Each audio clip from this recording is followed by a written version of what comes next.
I'm Dana, and I've talked a good bit on my channel about how the act of unmasking for me has mostly been, honestly, not the best. It's been a lot of skill regression, it's been a lot of realising I'm not as equipped or capable, or just a lot of things are harder than I realised that they are, you know? A lot of it has not been fun. Yeah, I do think that is just the case of like, autism for me is not a superpower, it is a disability. It's a disability. It's most of the time, it's not very fucking fun to be autistic for me. I don't enjoy it.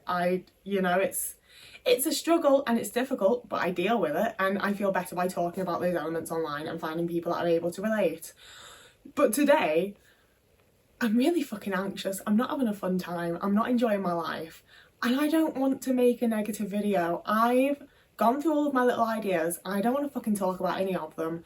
So the video topic that I've come up with for today is the one fucking positive that I've been experiencing lately, I think. That's a lie, I've experienced other positives in life. But specifically when it comes to like unmasking and being in burnout, the one like really big positive that I've had is how much I've gotten back into special interests and how much my special interests just mean to me and the way that they make me feel and the way they cheer me up. It's gorgeous, it's stunning.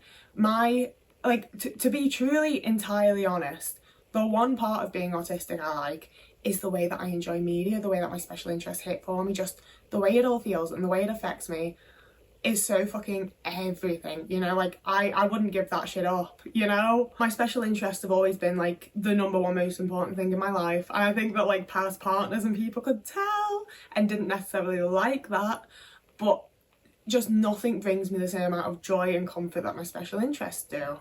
And I think that's part of why it was so easy for my first relationship to like really break me down with them. I went into my first relationship at 16 and didn't leave it until I was 24, so it was quite a long time. And one of the main things that we argued about, one of the main things that I like reacted to from him, was how often he would just shit all over my special interests.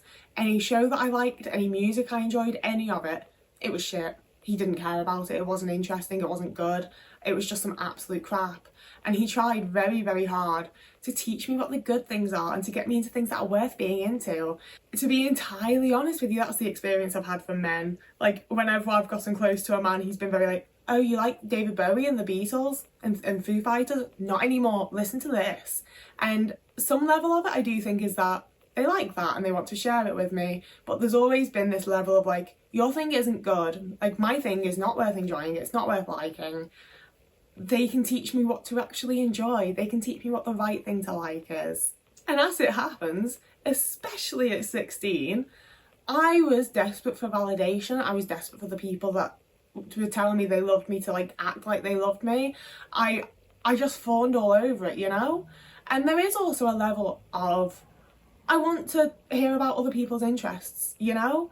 Because like I've had friends that have been really into music. Like my last housemate was really into jazz and stuff and would share that with me, and it was nice, you know? Like for all the other flaws and faults that they had, I never felt like they were shitting on my stuff. They were just sharing the thing that they enjoyed, and if I chose to share something I enjoyed, they respected it, you know? And we would find like mutual things to enjoy.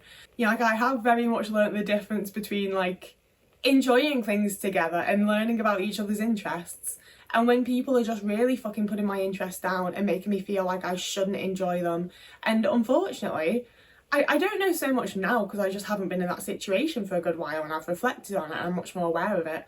But at the time, I didn't really notice, you know? I just felt genuinely silly for having like things like Doctor Who and the Beatles. I just felt silly, so I just tucked it all away. And especially the way in which I enjoy special interests and the way in which like I love Keeley Hawes, so I will watch everything that Keeley Hawes has ever done, and she's only done so much, so I'm currently rewatching. I don't want to say I'm rewatching Wild at Heart because I haven't watched it since it aired, and I watched it with my parents. Like my parents were watching it and I was in the room, but I'm only watching that because it's the same creator as Ashes to Ashes. Like, all of my interests tie together in some way, and sometimes it's real loose and probably doesn't make sense to other people, but it makes sense to me and it brings me a huge amount of joy. And especially to enjoy things in that way, I've always been made to feel like I'm an absolute freak for it, like I'm so ridiculous and silly, like I'm just seeing connections that aren't there. And to a point, probably, yeah. But also, why do you have to make me feel bad for it, you know? And especially like having grown up with, I had two older brothers and I'm a girl, so it's one of those things where like I liked Hannah Montana, I liked Twilight, you know? Like things that teen girls like are always treated as though they're not actually of any worth, they're not of any creative value, there's no point liking them, everyone's just gonna grow out of it because it's not actually that good a thing to like anyway. I still fucking like Twilight. And I think there was some element of like a shock factor from that as well, because as like a young kid I'd been really into like Doctor Who, Lord of the Rings, I liked Zorro a lot, I liked The Mummy and like ancient Egypt. I was really big into Bratz for a good little while, and I was so isolated and ignored and neglected as a child that no one really made me feel bad for that stuff. And also like things like Bratz and Doctor Who were the thing that kids liked at the time. It was almost expected that I would enjoy those things. So I would go to school and play Doctor Who on the playground with people and pretend to be the characters. I would go home and get my sword and go into the backyard and pretend to be Aragorn. And just, like I said, I was isolated and neglected, so no one fucking said anything. And I was just left to enjoy these special interests and to like really engage in them and have them very much be like my entire world as a child, because like I didn't have friends, my parents weren't interacting with me, my brothers were 8 and 9 years older than me and we either like ripping shit out of me or going out. I just had my special interests and they were my whole entire world, they were absolutely everything. And then all of a sudden I turned like 13 and everyone was like, well, that's a shitty little teenage girl thing to like, isn't it? And then I turned 16 and got into this relationship where everything I liked was silly and ridiculous. And that very much continued with like the friends that I was making and the people that I was engaging with up until, you know, the last like year. So I do feel like I really quite unintentionally, like very unintentionally and subconsciously pushed them away and stopped engaging and stopped liking those things. And it's been, I'll give Foo Fighters, like I've got Dave Grohl's guitar tattooed on my arm. Foo Fighters was like a really big one, and the cut-off point for that was when I thought that I'd like killed Taylor Hawkins from my mind. That's a whole thing, and I couldn't listen to them for fucking ages. And then I had a whole situation with not my last housemate and not the one before, but the one before that, right after I'd moved out of my abusive fucking partner's house, where I'd sat in the bath and listened to Foo Fighters with him and was like, oh, I'm getting back into them. But even then he was very like, you like Foo Fighters, huh? You know, and like the whole friendship group that I had that he was a part of were very like that. And I'll give that, I don't, like they weren't abusing me, they weren't intentionally being shitty. I think that for them it was like a little jokey thing, but I wasn't laughing, it didn't feel like a joke to me. It felt like I was trying really hard to be engaged in something that I really adored and still being made to feel a little bit silly for it. So like, it's one of those where I've made multiple moves to just try and make my life nicer and have a support system and have people like only engage with people that make me feel good about things at least like 90% of the time. Yeah, like I've taken the steps and taken the actions to be able to be myself a lot more and to be able to unmask. Like that's the topic, that is what we're talking about here. And in doing so, I've very naturally just slipped back to the things that I've always liked, you know, like that's the thing as well as like my special interests. It's rare that I find one that is completely new, you know? Like, I got really into Ashes to Ashes in 2019, and it, like, my partner was really like, what the fuck? Why do you like this show? What is going on here? But, like, I loved Life on Mars as a kid. I loved those characters. I loved that setting. I loved, like, the lore that was being built there. And to be able to get a different version of it with more elements that are, like, specific to things I enjoy as an adult, like, it was beautiful, it was gorgeous. I had the base of Life on Mars, and it does feel like that's how the vast majority of my special interest work is. There's like the base of something else when we switch and shift, but there's always something there, you know? So it all feels like stuff that I've like, it feels like stuff that's always been a part of me. And it was, like, I didn't think about it super regularly, but when I did think about it, and when I do think about it, it made me really sad that I wasn't like listening to the Beatles and Foo Fighters. I'm always listening to a bit of Bowie because he ties into my Ashes to Ashes interest. But it also felt like I couldn't do it, you know, like when I tried to engage with those things, it just felt very unnatural and like I was forcing myself and like I didn't really enjoy it anymore. And I was like, I don't feel like I don't enjoy it anymore, you know? It just felt like there was this sort of like blanket of shame that had been thrown over it.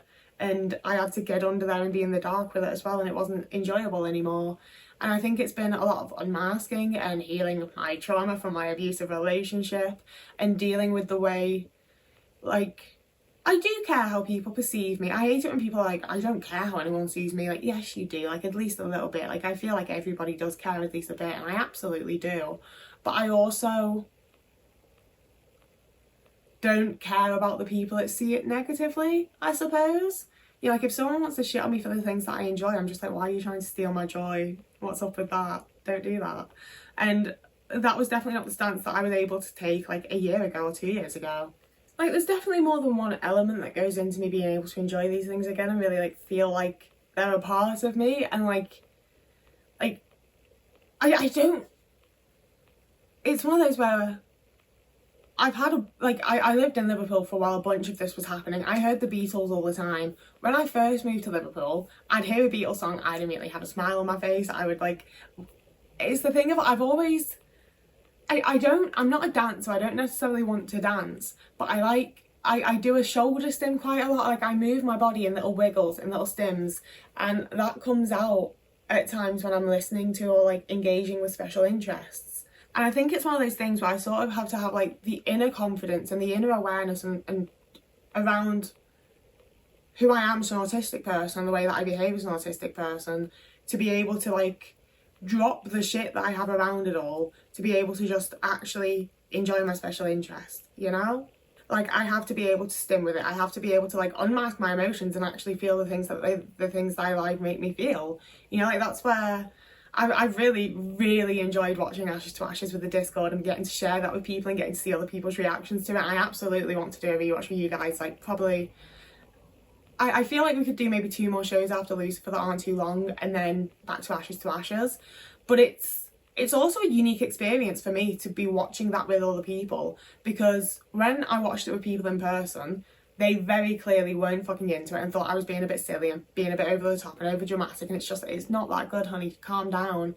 And that's obviously like very disheartening and frustrating and upsetting to me. So it's been lovely to engage with people like that actually like it and appreciate the way that I enjoy it and everything. But also, when I watch it on my own, every episode takes like 2 hours to watch, because I keep having to pause it, I need to look at things, I need to watch scenes again, I need to just take moments to have a big fucking cry, because it just makes me feel so much. Like, it's dramatic, I suppose, you know?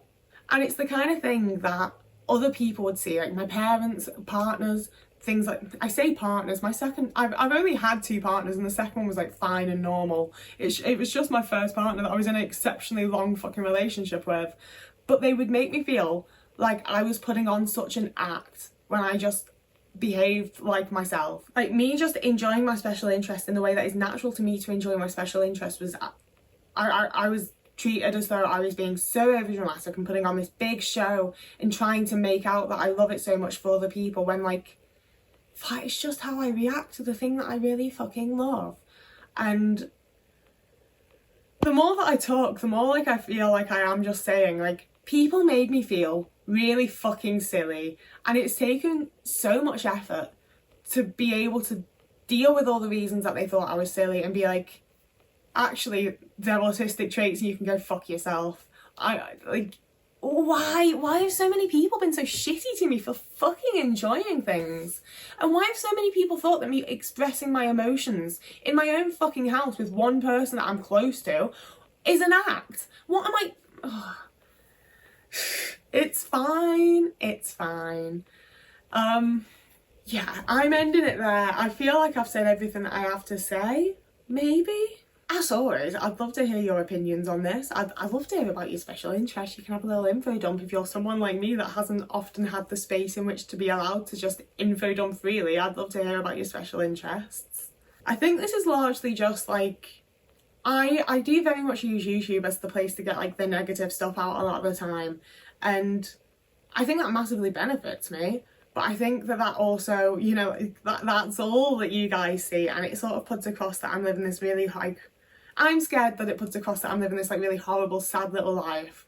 And plenty of people might say that it's a sad little life, but I'm happy with it. Well, you know, I'm making the best of what I've fucking got, because otherwise it'd just be miserable and depressing, you know? Like, I'm grateful that at the very least I can sit in my little like fucking stupid office chair that I have and watch a TV show and feel genuine joy, you know? Like, would it be nice to feel that genuine joy from like going out and doing things? Sure. Am I glad that I can get it from this very easy way where I can like accommodate to myself and not take up too much energy and not cost me any money? It's brilliant, it's fabulous, it's lovely. So yeah, end of the video. You can like and subscribe here. I believe it helps me like in the algorithm and stuff, and it means that you'll see my other videos that I post if you want to. You can also find me over on Blue Sky, TikTok or Instagram. I'm trying really hard to post more on both Instagram and TikTok. I don't even have the Blue Sky app on my phone anymore. I don't know why I bother saying it, to be honest with you. If you'd like to help me out a little bit financially, you can also find me over on Patreon, and if you become a patron you can also become part of the Discord, but like you can also just DM me and I will send you the Discord. We're not gatekeeping, it's not a paywall, it's do what you want. You can also find me over on Ko-fi, and I don't like it because I worked for Amazon for like 3 days and I fucking hate Amazon, truly, deeply, genuinely. Some of my family members worked there a hell of a lot longer than I did. It's a horrible, horrible company. They don't treat their staff nice. I really deeply despise Amazon, so I'm very fucking nervous and like about doing this. But a lot of people have suggested it, and I do have several there's a whole bunch of shit that I can't fucking afford that I could really do with having. So I am going to also put my Amazon wish list down below. I don't know how long this is going to be a thing for. It might only be this video. I might delete it off this video. I might not even put it on there in the first place for this video. I don't know. But like several people have suggested it. And as far as I'm aware, it's the only thing that I can use that like does that without giving people my address, which like I don't want to do. But as always, it's all up to you and you can do whatever you want. And like, I'm just some bitch in a video on YouTube. Whoever you are, wherever you are, have a lovely morning, evening, day, afternoon, week, month, year, and I will see you again in a couple of days.